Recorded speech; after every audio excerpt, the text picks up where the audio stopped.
Hello and welcome to the channel. I am the Wrestling Elitist, and today we will be discussing SummerSlam 2016 and why, in my opinion, it could have been the best WWE pay-per-view of the decade. But as we know with WWE, they just absolutely made a mess of this with their creative booking and everything that came with it, and the show ended up being just forgettable and no one talks about it.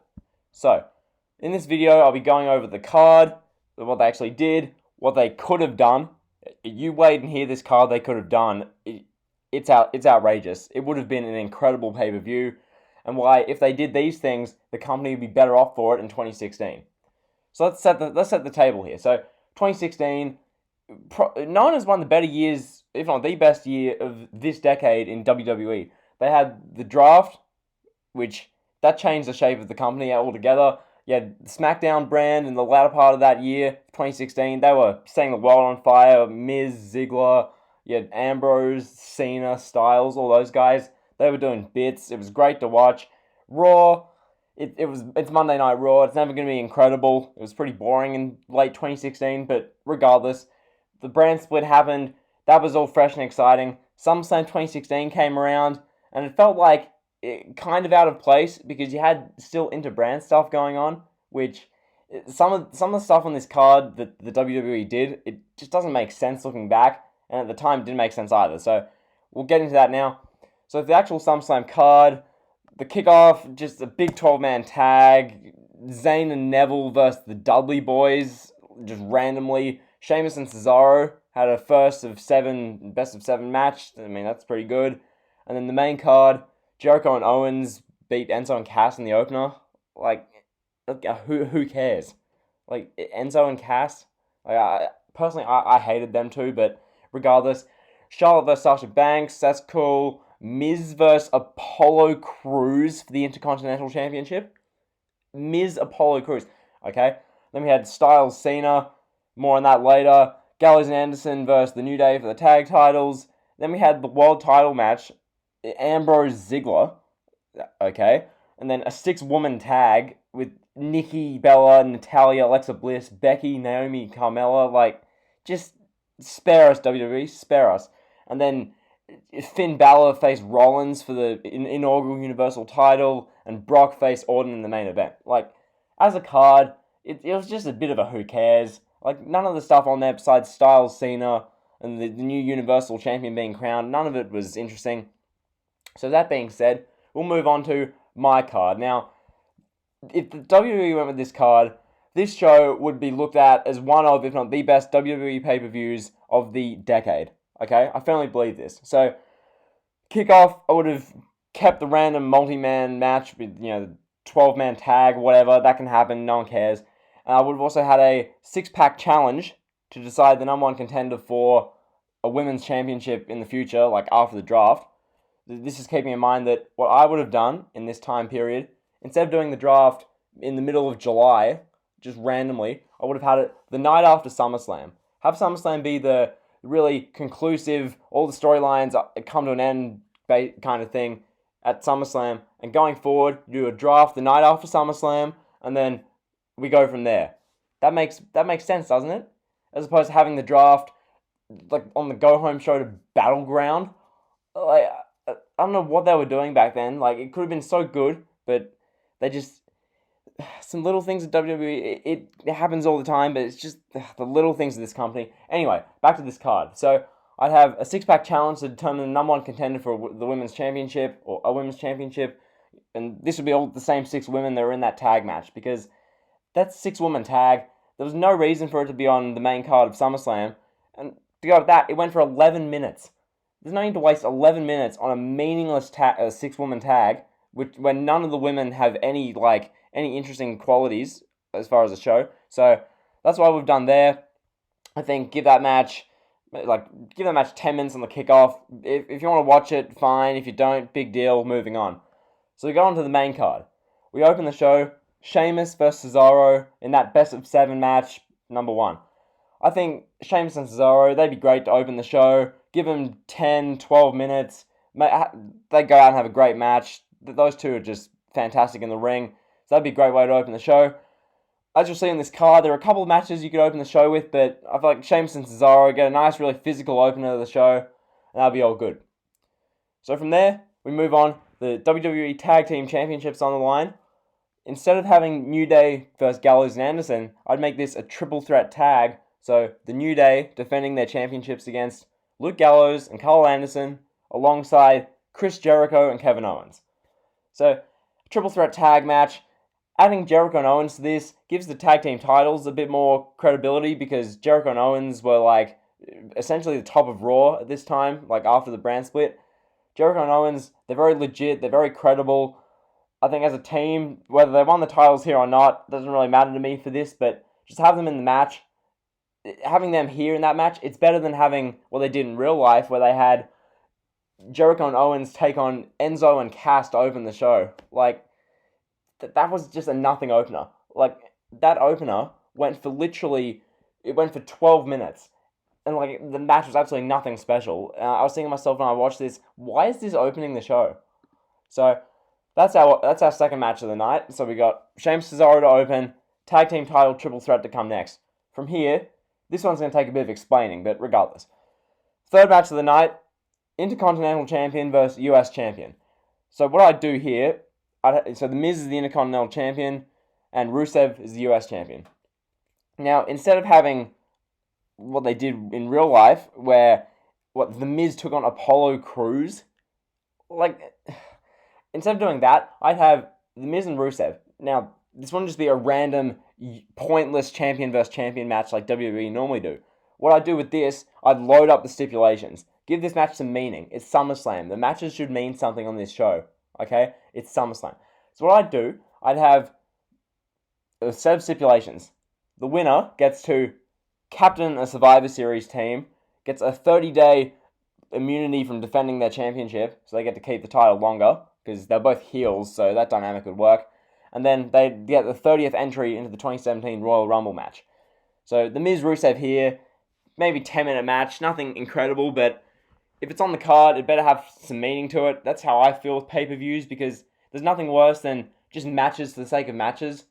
Like, the WWE do that so much. They just throw matches on pay-per-view that you think, that belongs on SmackDown or Raw and like randomly in the second hour. That doesn't belong in the main event or on the card. So that's how I'd have that match go on. Miz Rusev. Instead of what WWE did at the time, they were like doing a Reigns Rusev feud. Like, that was alright, I guess. There wasn't much to it. It was kind of just whatever. The Miz, I mentioned it before, facing Apollo Crews. Like, I've got another spot for Apollo on this card. You'll hear from that later. So we move on with the show. Fourth match of the night, I'd have Charlotte Flair challenging Sasha Banks for the women's title. I think this was fine. Maybe give it a couple minutes extra. Make it a really good match. I think those two, Charlotte and Sasha, they can do great things in the ring. So just let them do their thing. So that's what I have fourth. Fifth, I have the Demon Finn Balor taking on Dolph Ziggler to determine the inaugural Universal Champion. Now, this one, what they did in real life, Ziggler, Ambrose, Balor, Rollins, it just felt kind of empty. It's like, okay, on paper the matches are alright. In real life, they delivered kinda. They're alright matches. Balor versus Rollins was fine. Balor blew out his shoulder or whatever that happened, so that wasn't as good as it could be, but nevertheless, have the Demon Finn Balor beat Dolph Ziggler here to become the Universal Champion. I just think these two in the ring, the match is about the same as the match they'd have with, Balor and Rollins, so you might as well have these two work here.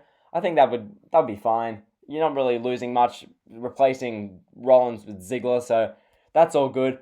So just to recap, Sheamus Cesaro opens. Secondly, we have the tag title triple threat. Then we have the IC vs US Champion Miz Rusev. Then fourth match, Charlotte vs Sasha women's title. And then fifth, we have Balor vs Ziggler for the inaugural Universal Championship. So, this is where the show takes another step up. We go, no DQ match, Brock Lesnar vs Randy Orton. Now, in real life, they main evented with this. And I don't feel that should have been the main event at all. I feel like Brock and Randy, it's a cool, dream match for some. It's a cool, spectacle match. But the other stuff I have in this card, this match, Brock and Orton has no right to main event, so I'm putting it here. I think make them go 8-10 minutes, just have it just be a fight, really. You can do what you did before, where Brock just uses these elbows to, bash open Randy's skull. Just do that, sure. Get them off. You don't need to give them 20-25 minutes or anything. Just make this quick, painless, easy to watch, and that'll be all good. So, Brock and Randy there.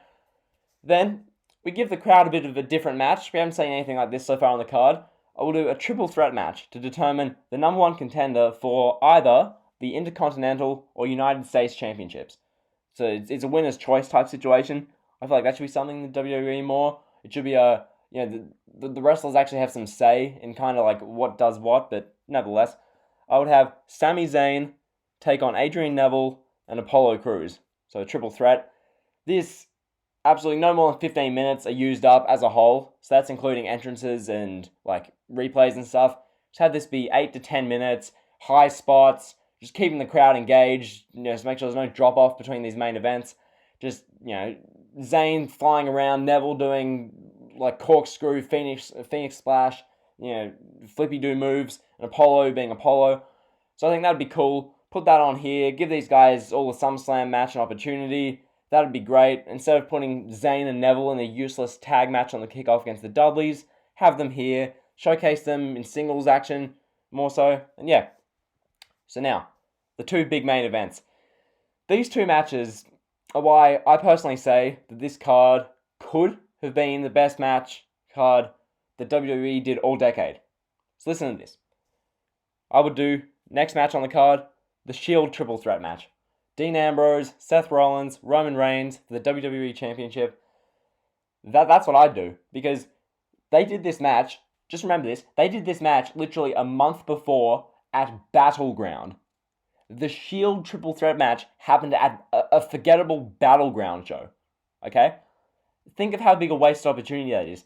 The Shield triple threat match, it could have main evented this show, but it's second to last, and people know it justifies a main event, so whatever. Ambrose, Rollins, Reigns, just that match sells itself. Give it 20 minutes. Maybe 30 to 35 by the time you do entrances, video packages, replays, hype, that kind of thing. I think that would just be insane. It'd be a great match to watch. Guys flying everywhere. The storytelling, the action they could have done on like a main SummerSlam stage. I think that'd be sick. Definitely they should have done that. So we do the Shield triple threat match for the WWE title. Instead of the WWE title match I did with like bloody Ambrose and Ziggler, having a Shield triple threat here instead of Battleground, I think that's the way to go. Because the thing with the Battleground match, Reigns had the suspension around this time, so you just have this match take place here, and then that's all sorted. So then, finally, the main event. AJ Styles versus John Cena, one-on-one. I think this match, we saw what happened on the night in SummerSlam 2016. It was insane. It was just probably, it was my match of the year for 2016. It was incredible. Cena and Styles, those two guys went out and put on a show. I'd have that main event. There's nothing that really should be following that, in my opinion. Because the reason I have that main eventing over the Shield triple threat, I feel like the Shield triple threat, from a rating perspective, I don't think that's going to be 5 stars. I feel like that's going to be your 4.5 stars, that kind of thing. The main event with Styles and Cena, that's 5 stars. So give that the main event. Let those guys go out, 20, 25 minutes, just absolutely kill it. It'd be fantastic to watch.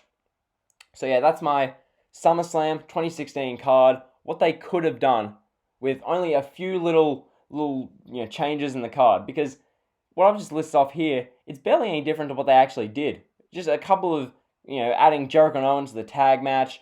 Instead of having Rusev and Reigns, have Reigns in the Shield triple threat and having Rusev in a meaningful title versus title. Because you have, still on this show, have Sheamus and Cesaro still there, Charlotte and Sasha's still there, the Universal title's still being decided with Balor in the match, you have still Brock and Orton. Like, it's pretty much the same guys. Styles, Cena's still there. So that's why, in my opinion, SummerSlam 2016 could have been an absolutely incredible show. Just like many shows the WWE have done this decade, but yet again, they failed to deliver, and they gave us just a mediocre show that no one really looks back upon overly fondly. People look back upon that show as Styles, Cena, and Balor winning the Universal title, and no one thinks anything else from it. Whereas this show I just listed out here, people would be talking about that show still.